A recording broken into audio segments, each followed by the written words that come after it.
जैन साथियों, आज हम साइंस के महत्वपूर्ण प्रश्न बताएंगे आगामी परीक्षाओं के लिए जो महत्वपूर्ण है। देखिए दोस्तों, पहला है समान बातचीत से किस तीव्रता की ध्वनि उत्पन्न होती है। तो दोस्तों, जो समान बातचीत होती है आम भाषा में, ठीक है, साधारण भाषा में, तो उसकी ध्वनि की तीव्रता होती है 30 से 60 डेसिबल। ध्यान रखना, समान बातचीत में ध्वनि की तीव्रता कितनी होनी चाहिए? 30 से 60 डेसिबल होनी चाहिए। ध्वनि तीव्रता का मात्रक है डेसिबल, ध्यान रखना। ठीक है दोस्तों, ऐसे डी बी से प्रदर्शित करते हैं, डी बी से। ठीक है स्मॉल। अगला है 100 डेसिबल की ध्वनि कहाँ से प्राप्त की जा सकती है। ध्वनि जो शोर कही जाती है, ध्यान रखना, 100 डेसिबल की ध्वनि को क्या कहा जाता है? ध्वनि की शोर कहा जाता है। तो 100 डेसिबल की ध्वनि कहाँ से प्राप्त की जा सकती है? मील और कारखाने से शोर। जो मील या कल कारखाने चलते हैं तो उससे प्राप्त होती है, ध्यान रखना। मील है, कारखाने, उनसे 100 डेसिबल की ध्वनि प्राप्त होती है, जो शोरगुल कहा जाता है जिसको, ज़्यादा मात्रा में। ठीक है दोस्तों, तो जहाँ पर मील और कारखाने चलते हैं उस उनकी ध्वनि कितनी होती है? 100 डेसिबल होती है। ठीक है दोस्तों। अगला, मनुष्यों के लिए शोर की सहन सीमा लगभग कितनी होती है? तो 80 से 90 डेसिबल होती है, ध्यान रखना। मनुष्यों के लिए शोर की सहन सीमा लगभग कितनी होती है? 80 से 90 डेसिबल तक मनुष्य सुन सकता है, इससे ज़्यादा नहीं सुनेगा। अगर ज़्यादा ध्वनि तीक्ष्ण है उसका तारतत्व, तो उसके कान के पर्दे फट जाते हैं, बहरा हो सकता है। तो मनुष्यों के लिए शोर की सहन सीमा लगभग कितनी होती है? 80 से 90 डेसिबल, ध्यान रखिएगा दोस्तों। ठीक है। अगला है WHO विश्व स्वास्थ्य संगठन के अनुसार एक नगर के लिए सुरक्षित ध्वनि प्रदूषण स्तर कितना होना चाहिए?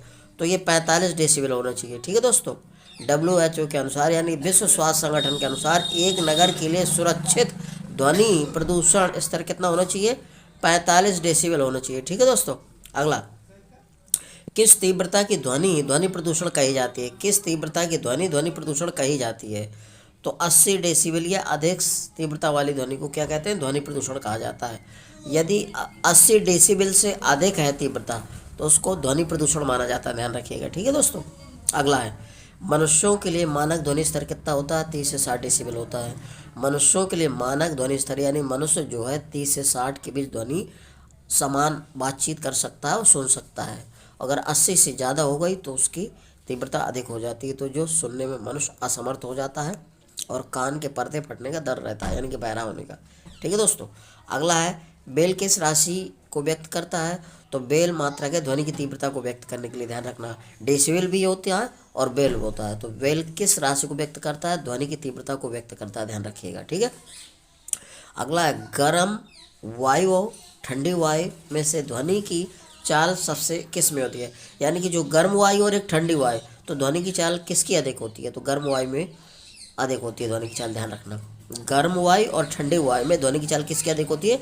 तो गर्म वायु में होती है, ध्यान रखना, चाल इसकी ध्वनि की। ठीक है।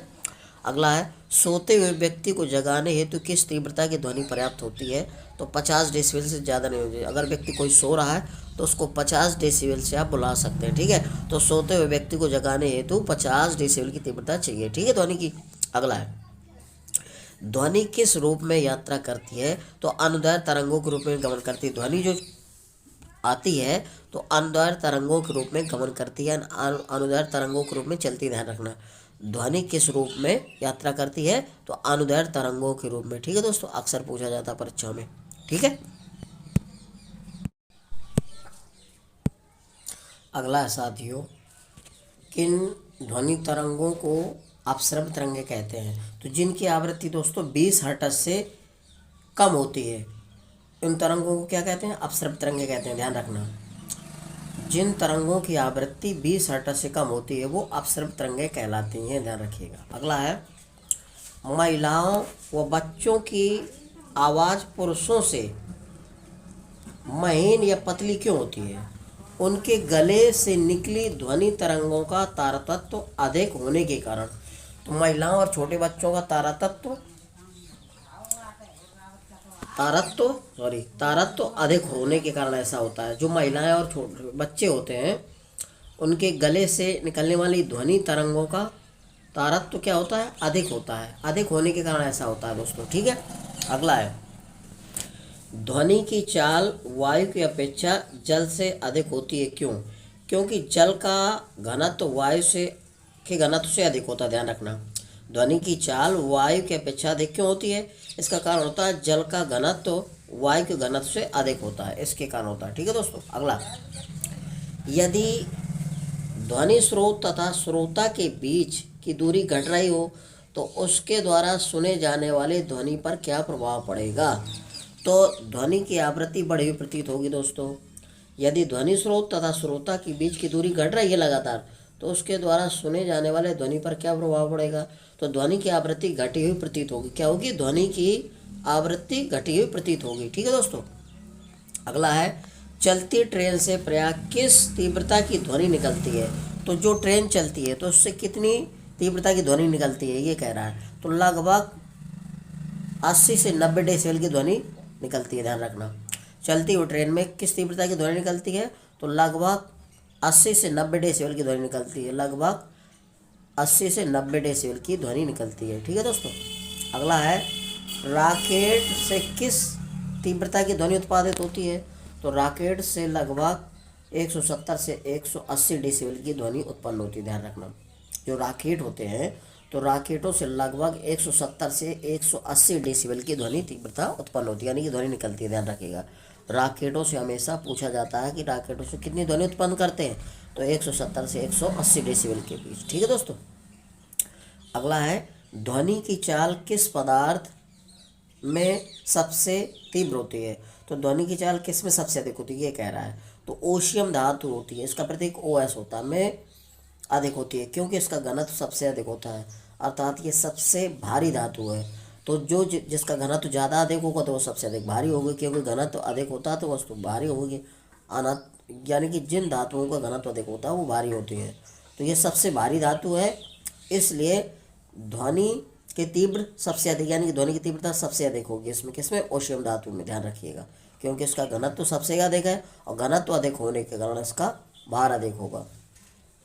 अगला है, खानों में खतरनाक गैसों का पता कैसे लगाया जाता है? तो विस्पंद की सहायता से खानों में गैसों का पता लगाया जाता है कि कौन सी गैस निकलने वाली है।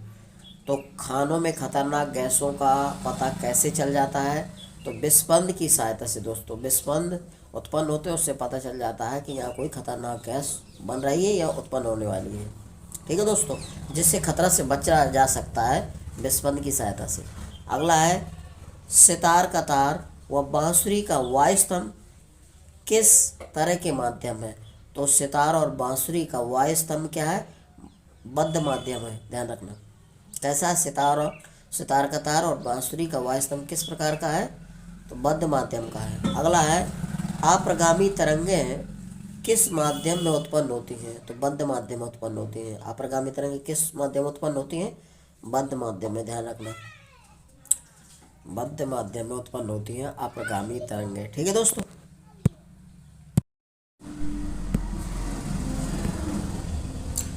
अगला है साथियों, एक ओर से बंद तथा दूसरी ओर से खुली पाइप में कैसे विस्पंद प्राप्त होते हैं या उत्पन्न किए जा सकते हैं? तो सभी विस्पंद होंगे, ध्यान रखना। अगर कोई परख नली बंद है, एक तरफ से बंद है, दूसरी तरफ से खुली पाइप है, तो कैसे विस्पंद होंगे? सभी विस्पंद होंगे, ध्यान रखना। विस्पंद दो प्रकार के होते हैं, सम और विषम। तो इसमें जब एक तरफ से बंद है और दूसरी तरफ से खुली है तो सभी विस्पंद उत्पन्न होंगे, ध्यान रखना। अगला है, किन तरंगों का ध्रुवण नहीं हो सकता? तो अन्वयन तरंगों का ध्रुवण नहीं होता, ध्यान रखना। किन तरंगों का ध्रुवण नहीं होता? तो अन्वयन तरंगों का ध्रुवण नहीं होता। ठीक है, अगला है, जब एक सितार और बांसुरी पर एक ही स्वर बजाया जाए तो उससे उत्पन्न ध्वनि का भेद किस अंतर के कारण किया जाता है? तो केवल ध्वनि गुणता के कारण ऐसा होता है, ध्यान रखना। केवल ध्वनि गुणता, ध्वनि का जो गुण होता है गुण के कारण ऐसा हो जाता है। ठीक है, अगला है, जब कंपन करते हुए स्वरित्र द्विभुज को मेज पर रखा जाता है तो एक तेज ध्वनि सुनाई देती है, ये किस कारण से होता है? तो अवमंदित कंपन के कारण ऐसा होता है दोस्तों। जब कंपन करते हुए स्वरित्र द्विभुज को मेज पर रखा जाता है तो एक तेज ध्वनि सुनाई देती है, इसका कारण क्या है? तो अवमंदित कंपन के कारण ऐसा होता है। ठीक है, अवमंदित कंपन।